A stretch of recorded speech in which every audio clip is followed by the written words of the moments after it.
Hi everyone. आज हम पढ़ने वाले हैं क्लास 10th का चैप्टर लाइफ प्रोसेसेस। तो हम लाइफ प्रोसेसेस से क्या समझते हैं?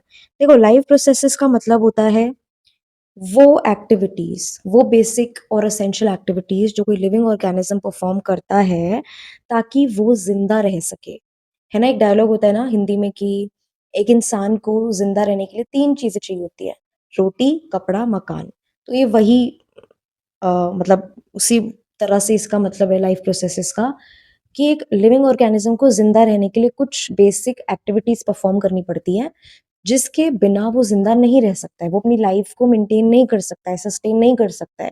तो उन्हीं एक्टिविटीज को हम कहते हैं लाइफ प्रोसेसेस। हमारे पास चार लाइफ प्रोसेसेस हैं: nutrition, respiration, transportation and excretion. Nutrition क्या होता है? कि हम क्या खा रहे हैं और कैसे खा रहे हैं, है ना। तो वो होता है न्यूट्रिशन। रेस्पिरेशन होता है जो हमने खाना खाया उसको हम कैसे ब्रेक डाउन करके एनर्जी रिलीज कर रहे हैं, क्योंकि इवेंचुअली हम खाना किस लिए खाते हैं? ताकि हम एनर्जी प्रोड्यूस कर सके, हमारी बॉडी को, बॉडी के सेल्स को एनर्जी मिल सके, ताकि वो through out the day energetic रह के अपना काम कर सके। तो रेस्पिरेशन वो होता है।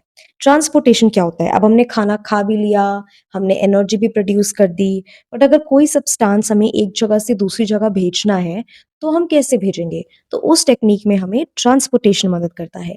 And last, excretion. अब हमने खाना भी खा लिया, एनर्जी भी बना ली, ट्रांसपोर्टेशन भी कर लिया, बट जो भी वेस्ट बनेगा, है ना। अब जैसे हम घर में काम करते हैं, है ना, सफाई करते हैं, तो बहुत सारा कूड़ा हम इकट्ठा कर लेते हैं ना सफाई करते वक्त, और उसको बाद में हम बाहर डस्टबिन में फेंक देते हैं।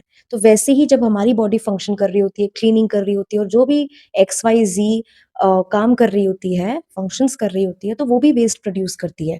तो उस वेस्ट को भी निकालना बहुत इंपॉर्टेंट है, तो उसमें हमें एक्सक्रीशन मदद करता है। तो सबसे पहले हम डिटेल में पढ़ने वाले हैं न्यूट्रिशन को। देखो, न्यूट्रिशन दो टाइप का होता है: autotrophic and heterotrophic. Auto and trophic, इसका क्या मतलब है? इसका मतलब है जब ऑर्गेनिज्म खुद से अपना खाना बना पा रहा है, that is why the name autotrophic. Heterotrophic का मतलब होता है कि इंसान खुद खाना नहीं बना रहा है, इंसान नहीं, ऑर्गेनिज्म खुद खाना नहीं बना रहा है, and is dependent on some other source और सम अदर एनिमल और क्रिएचर। ठीक है। तो ऑटोट्रॉफिक मतलब कि खुद बना पा रहा है, और हेट्रोट्रॉफिक मतलब खुद नहीं बना पा रहा है। ऑटोट्रॉफिक में दो सब पार्ट्स हैं: photo autotrophic and chemo autotrophic. Photo autotrophic नाम से पता लग रहा है कि कुछ लाइट से रिलेटेड है।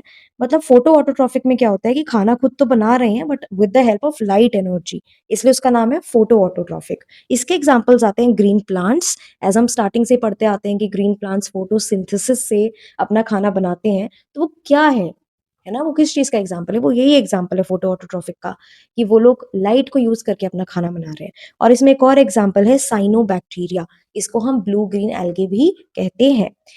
Next in this is chemo autotrophic. पहला था photo autotrophic, next is chemo autotrophic. ये दोनों ऑटोट्रॉफिक न्यूट्रिशन के ही पार्ट्स हैं। Chemo autotrophic as the name suggest, chemo मतलब कि केमिकल। तो इसमें हम खाना खुद बना रहे हैं, जो भी ऑर्गेनिज्म कीमो ऑटोट्रॉफिक है वो खुद खाना बना रहा है, बट यहाँ पे अब वो लाइट एनर्जी यूज ना करके वो केमिकल एनर्जी यूज कर रहा है। ओके, तो ये तो हो गया ऑटोट्रॉफिक न्यूट्रिशन। ठीक है। हेट्रोट्रॉफिक न्यूट्रिशन की बात करें तो हेट्रोट्रॉफिक न्यूट्रिशन मतलब ऑर्गेनिज्म अपना खाना खुद नहीं बना पा रहा है, वो किसी और पे डिपेंडेंट है। इसके तीन सब पार्ट्स होते हैं: holozoic nutrition, saprotrophic nutrition and parasitic nutrition. सबसे पहले अगर हम होलोजोइक न्यूट्रिशन पढ़ें तो इसमें क्या होता है, पूरा फूड पहले इंजेस्ट किया जाता है, यानी कि खाया जाता है, और उसके बाद फूड डाइजेस्ट होता है बॉडी के अंदर। इसका बहुत ही प्राइम एग्जांपल है हम ह्यूमंस। हम होलोजोइक न्यूट्रिशन को फॉलो करते हैं। हम पहले खाना इंजेस्ट करते हैं, यानी खाना पहले हमने खाया, उसके बाद हमारे स्टमक में उसका डाइजेशन होता है। नेक्स्ट हेट्रोट्रॉफिक न्यूट्रिशन का सब पार्ट है सैप्रोट्रॉफिक न्यूट्रिशन। इधर ऑर्गेनिजम्स क्या करते हैं, वो डेड और डिकेइंग मैटर पे फीड करते हैं।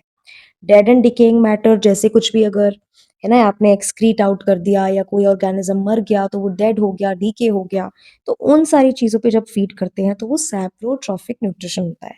Last in this is parasitic nutrition. देखो, पैरासाइट से क्या समझ आता है ना, समथिंग जो हमारे बॉडी पे अटैक टाइप कर देता है, हमारी बॉडी में रहता है। तो पैरासिटिक न्यूट्रिशन भी वही करता है।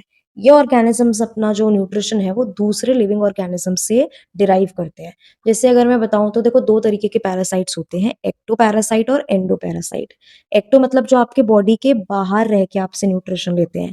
एंडोपैरासाइट यानी जो आपके बॉडी के अंदर रह के आपका न्यूट्रिशन लेते हैं। अगर मैं कोई बहुत अच्छा एग्जांपल बताऊँ तो जैसे हेयर्स में, है ना, हमारे हेयर में लाइस हो जाते हैं। तो ये बहुत ही अच्छा एग्जांपल है एक्टोपैरासाइट का कि वो हमारी बॉडी के ऊपर रह के हमारा न्यूट्रिशन लेते हैं। ठीक है?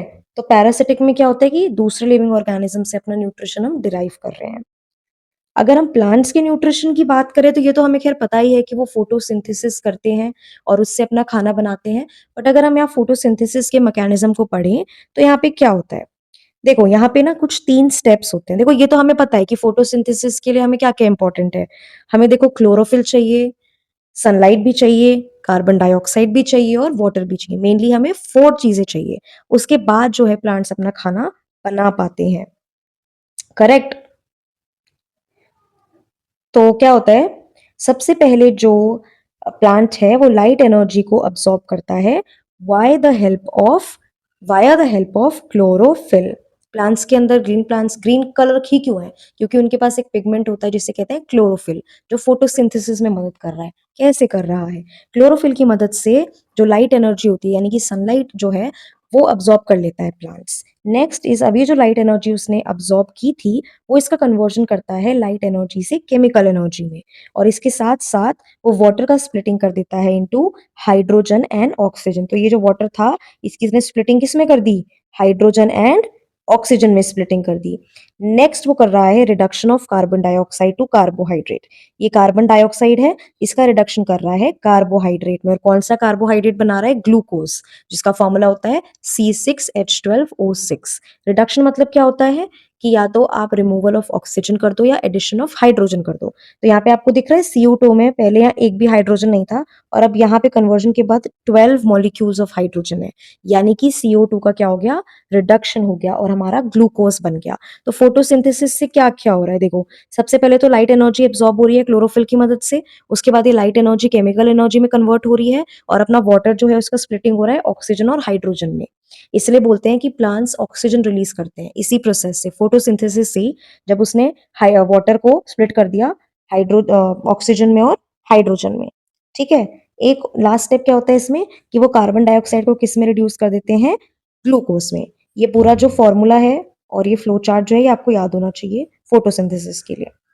अगर हम देखें कि फोटोसिंथेसिस में क्या-क्या रिक्वायर्ड था और क्या-क्या प्रोडक्ट बना, तो रिक्वायर्ड यहाँ पे CO2 था जो हमें एटमॉस्फेयर से मिल जाता है, वाटर सॉइल से मिल जाता है via the roots, light energy आपकी सनलाइट है और chlorophyll is there in the chloroplast. Products क्या बनते हैं? फूड बन जाता है प्लांट्स का which is glucose which is a carbohydrate, oxygen and water. ये कैसे बन रहे थे? स्प्लिटिंग ऑफ वाटर से बन रहे थे। ठीक है, अब स्टोरेज कैसे होती है? खाना तो बना लिया प्लांट्स ने, ये स्टोर कैसे होता है? देखो ह्यूमन्स में जो है वो फूड स्टोर होता है ग्लाइकोजन की फॉर्म में। जैसे इसमें गिवन भी है कि in animals it is stored as glycogen, और प्लांट्स में ये स्टोर्ड होता है in the form of starch. तो फूड बन तो ग्लूकोज के फॉर्म में रहा था, बट ग्लूकोज के फॉर्म में फूड स्टोर नहीं होता है। प्लांट्स में फूड स्टोर होता है स्टार्च के फॉर्म में और एनिमल्स में स्टोर होता है ग्लाइकोजन के फॉर्म में। ठीक है, it is very important. Okay, now stomata क्या होते हैं? देखो, स्टोमेटा टाइनी पोर्स होते हैं जो सरफेस ऑफ लीव्स पे प्रेजेंट होते हैं। स्टोमेटा की मदद से ही जो प्लांट में है गैसियस एक्सचेंज हो पाता है, ट्रांसपिरेशन हो पाता है। ट्रांसपिरेशन क्या होता है? ट्रांसपिरेशन होता है जब वाटर जो है वो वाटर वेपर्स की फॉर्म में वाया इवेपोरेशन लीफ मतलब बाहर चला जाता है लीव्स के थ्रू, है ना? तो वो स्टोमेटा में काम हो रहा होता है। तो स्टोमेटा क्या होते हैं? ये लीव्स पे टाइनी पोर्स लाइक स्ट्रक्चर्स होते हैं और इनका काम होता है गैसियस एक्सचेंज में और ट्रांसपिरेशन में। ठीक है, अगर आप इसका स्ट्रक्चर देखें तो आप देख सकते हैं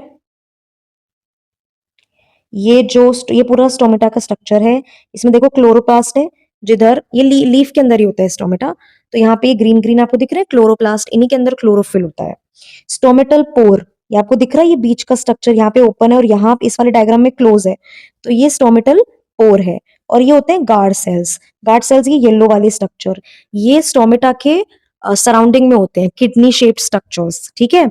ये गार्ड सेल्स भी नाम क्यों है? क्योंकि ये जो ओपनिंग और क्लोजिंग ऑफ स्टोमेटा है, वो यही गार्ड कर रहे होते हैं। देखो यहाँ पे ये ओपन है स्टोमेटा और यहाँ पे स्टोमेटा क्लोज है। यहाँ ओपन है तो हमें स्टोमेटल पोर क्लियरली दिख रहा है, ये रहा।